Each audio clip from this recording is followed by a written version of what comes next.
Hello interwebs, this is Alexian Alexa, and the other night I decided to have a play with endless mode in Spire.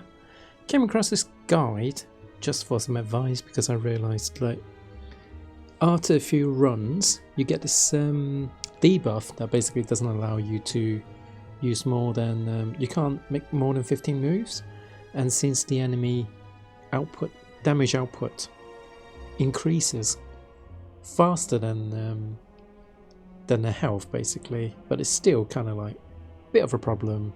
The health constantly increases, so you need to basically increase your damage output. So I just kind of thought, are there some tips I can use? And I came across this Slay the Spire Endless Mode guide on Steam, and where they basically talk about doing a fast, consistent and convenient infinite run. And I thought, oh, this sounds fun. How do they do that? Oh, they use the Whirlwind card.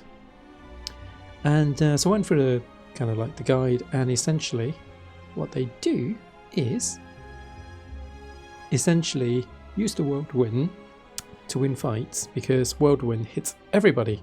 So, and it's based on your energy, how many times it hits the enemy basically. So as you play the endless mode, you're going to end up with more and more energy, so you know it's pretty good DPS, and it hits everybody, so it seems like a good idea.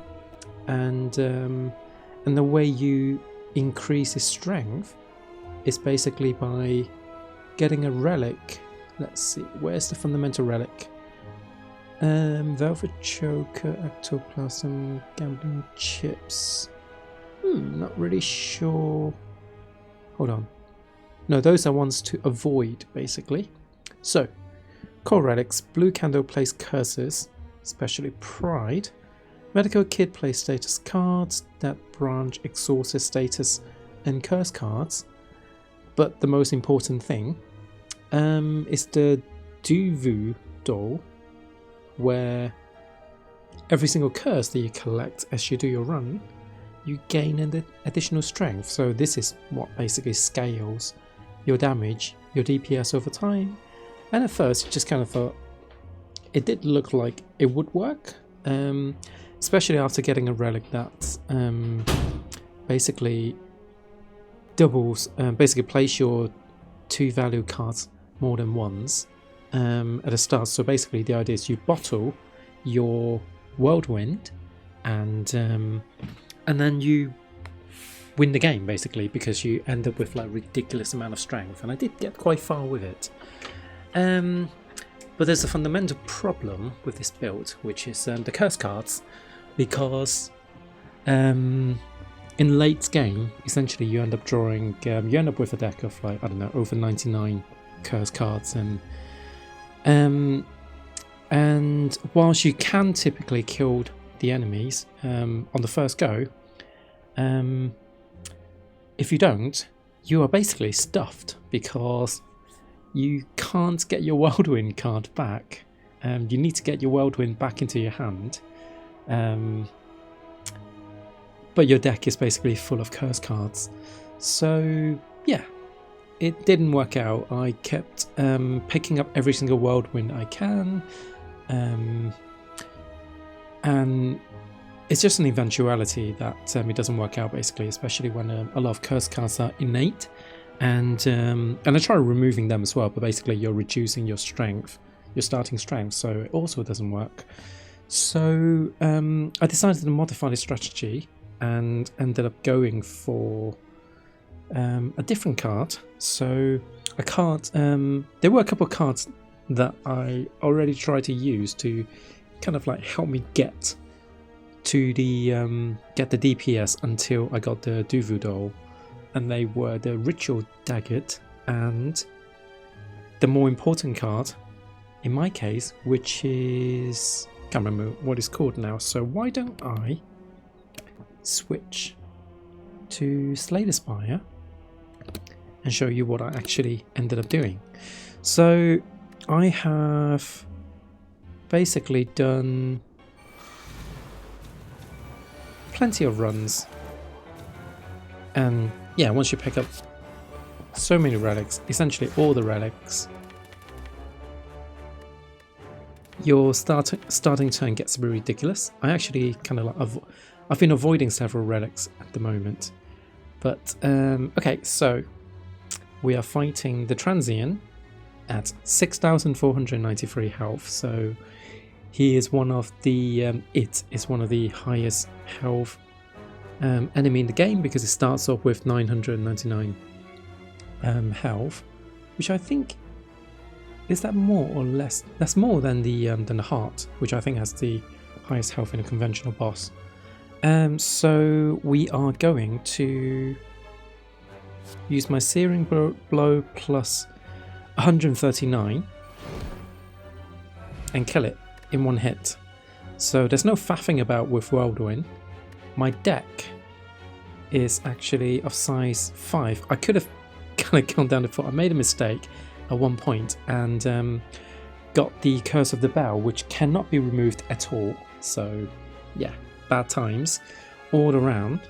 But you can see I've bottled 2 cards, the Jeweled Weld and the Searing Blow.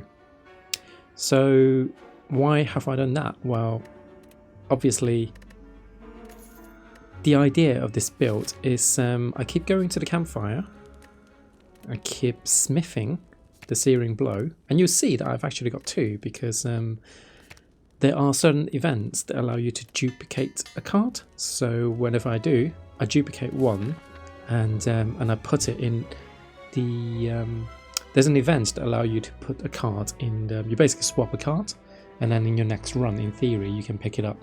And I'm just kind of deciding to put it in there just in case one day I want that card. So I guess it's a bit of a cheat, basically. But there is a reason we want the Jeweled Weld, because if you are in a fight that has more than one enemies that you really want to fight, then I mean, I've got 2 Searing Blow at the moment, and you'll see I've got Snake Eye as well, but it doesn't really matter. After a few runs, you're going to end up with more energy than you can spend. So I'm on 14 starting energy at the moment. So I've got 2 Searing Blows, so that's not enough to kill everyone, and I'm pretty sure, I don't know what the DPS is, but they can probably kill me in one hit. So that's about time, unless I use a Jeweled Weld, and let's duplicate the one that's lower in energy cost, but it doesn't really matter. And now I have enough to absolutely destroy all the competition. So this build basically doesn't rely on the draw, because my drawing power is 100% effective. Basically, I will always draw a Searing Blow because of the bottle. I will always draw a Jeweled Weld plus with my bottle, with my skill bottle, which means if I'm facing a challenging boss like I don't know, the donuts and the other thing, I can duplicate the card and kill both of them. But I've got the Awaken one, which is another problem with the Whirlwind build, because it's a bit troubling when it comes to the Awaken one, because he has 2 faces.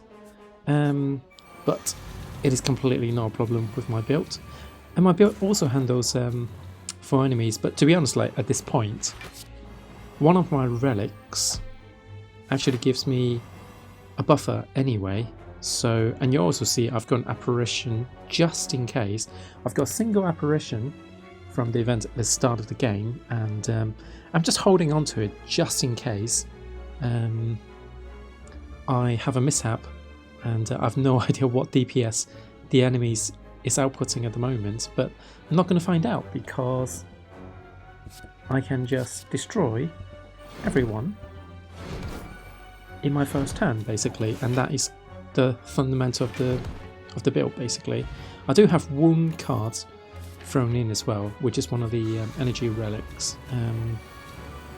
But yeah, in most fights with just one enemy, even with elites, when you just have to deal with one guy, I'm even going to use my lower Searing Blow, and since they have Vulnerable as one of the many relics you're going to pick up along the way, they will just die And since you're guaranteed to be able to smith all along the game, it's a lot more reliable, I guess, than the Ritual Dagger, especially at the start of the game when you have to finish an enemy with the Ritual Dagger. And I think if you mess up, then you know it becomes a bit of a perpetual cycle where it's harder and harder to actually use the Ritual Dagger, whereas with the Searing Blow you just need to keep upgrading the card basically, and there are other healing strategies.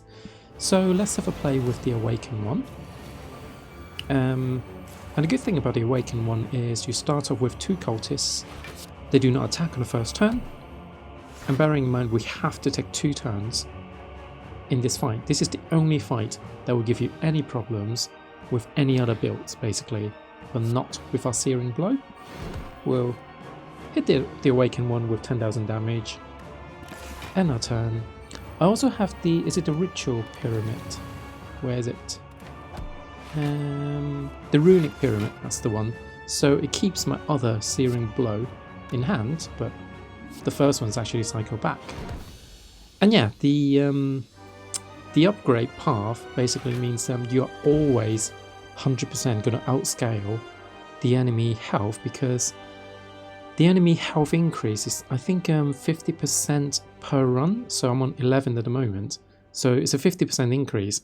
That is monumentally slow.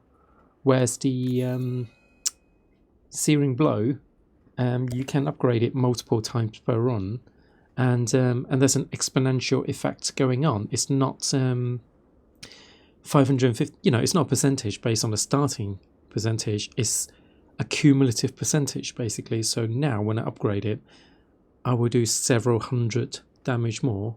So this always outscales the enemies. So yeah, this is basically how you can beat. You can basically do the infinite run to the point where it's just utterly boring. There are some things to look out for, obviously. So you pick up pride cards every run, every restart, and there's a risk that it can cause problem with you later on, basically. So you do want to get rid of the pride cards. But guess what? If you get this far in the game, in the endless mode, you are going to have the ability to remove cards when you have bonfires. Oh, sorry, rest sites. Sorry, I still got the Dark Souls in my head to call them bonfires. I'm not even looking at the deck now, but basically, yeah. I also use the flight mode, so you have more control over. To be honest, like if you're doing this infinite run, you're basically just in it for the glory. You're not in it for the kind of like for the rules. So yeah, by the time I get to the bonfire, I'll be able to get rid of one of the cards. I've got a shop there. I can get rid of the second one. You're going to get rid of them before you face the first boss, basically, but you don't even have to worry about that until, I think the only time you need to be slightly worry is hitting the elite in the first level with the, what are they called? The elite that's 3 enemies, and they keep adding dazed cards to you, where if you're not able to duplicate your hand, then you may be in trouble. But yeah, it shouldn't really be a problem because there are 3 enemies, and at the moment, if I didn't have the Curse of the Bell, I would only have, what is it, 6 cards? No, 7 cards. So that is not enough to fill your hand, so you can use Jeweled Weld on Searing Blow, and you have at least 3 basically, and with the events you can duplicate them. The only other thing to look out for is make sure during your run it is worth looking for a power card, because later on one of the events that you're going to come across in Act 3 is you have to ditch one of your cards basically, and whilst you've bottled the Searing Blow and the Jeweled Well, the apparition is not bottled, and if you do the apparition event again, you're going to lose your maximum health, and you can't gain any more maximum health after 3 runs. So that's going to kill you eventually, basically. So if I encounter the event, I either have to give up my Searing Blow or my apparition, and that's a bad time. So what you do is go on events to get rid of one of the pride cards. So, and to be fair, you can play the Pride card anyway if you have issues, because you're going to have enough energy to do it. So we're going to angle the mushrooms. So just want to quickly touch on the power card. So, yeah, I've got 7 cards to start with. So if I Jeweled Well, Searing Blow, even if I go for the one that's 3 in energy, I still have 12 energy left. So that's only going to cost me 9. So you're in safe hands. There's no need to panic at all. There's absolutely no circumstances that you will lose with this hand. And now we've got a shop.